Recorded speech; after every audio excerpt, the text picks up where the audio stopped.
So I would say the most important things people should think about in terms of gaps for Part A and B are, first of all, cost coverage gaps, gaps in dental, vision, and hearing, and then also just maybe relatively high out-of-pocket costs for the prescription drug or Part D coverage. So I'll quickly go into each.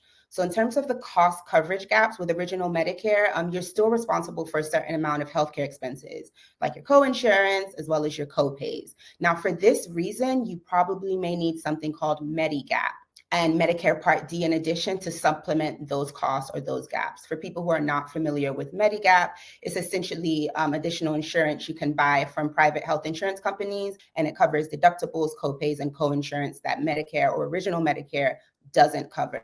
So it's often recommended that you get that as well. Now, in terms of the second thing I mentioned, dental, vision, and hearing coverage gaps, original Medicare usually does not cover routine dental, vision, and hearing services. So what that means is you may have to buy a standalone dental, vision, and hearing plan if you want to get that coverage as well. In terms of prescription drug coverage gaps, as of 2025 or January 1st, 2025, which is this year, people with Medicare Part D will have an annual out-of-pocket cap of $2,000 on prescription drugs. Now, for people who were spending more than that last year, because the cap was higher last year, and before that, this may be good news, but for some people that still may be too high. So that's something to consider as well, depending on your budget.